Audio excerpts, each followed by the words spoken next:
Assalamualaikum warahmatullahi wabarakatuh. Perkenalkan, nama saya Indrayani Warih Pranowo dengan NIM 24040123120030 dari jurusan S1 Fisika.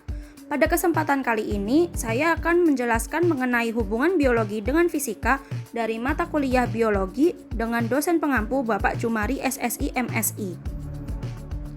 Dalam perkembangan ilmu pengetahuan, bidang-bidang ilmu tidak lagi dapat berdiri sendiri. Salah satu contoh keterhubungan yang menarik adalah antara biologi dan fisika.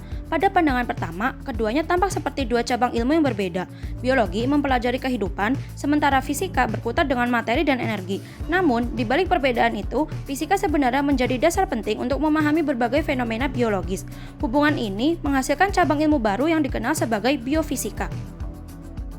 Selanjutnya, contoh keterkaitan biologi dengan fisika. Yang pertama, mekanika dalam gerakan tubuh. Gerakan otot dan tulang dapat dijelaskan menggunakan prinsip-prinsip mekanika fisika.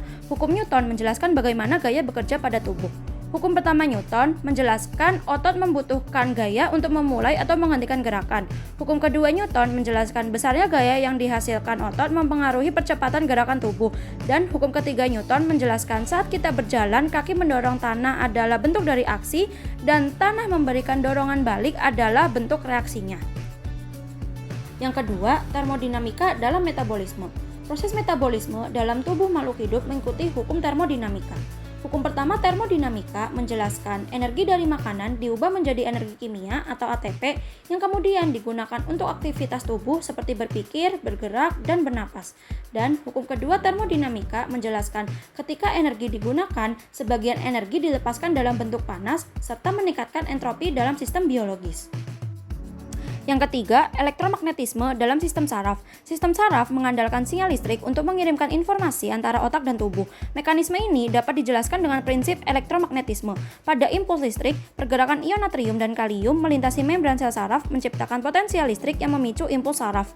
Pada elektrokardiogram, aktivitas listrik jantung dapat diukur untuk memantau ritme jantung.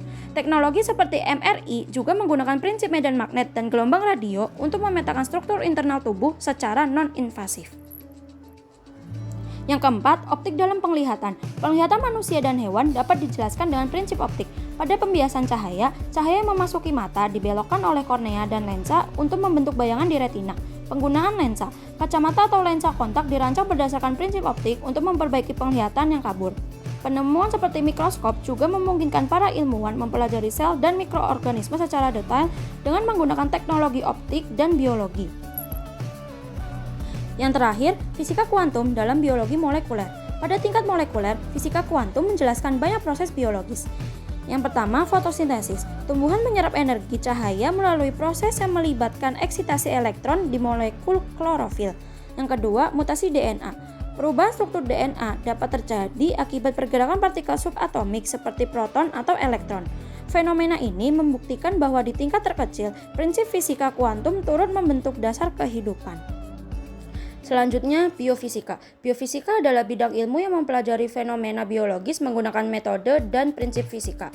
Contoh topik dalam biofisika meliputi yang pertama struktur protein, yang kedua transport ion dalam sel, yang ketiga biomekanika, dan yang terakhir teknologi medis. Selanjutnya, aplikasi keterkaitan biologi dan fisika. Yang pertama, dalam bidang kedokteran. Digunakan dalam teknik pencitraan medis seperti MRI, sinar X, dan ultrasonografi. Lalu, pemahaman tentang sistem saraf dan jantung melalui elektrofisiologi. Yang kedua, dalam bidang lingkungan dan ekosistem.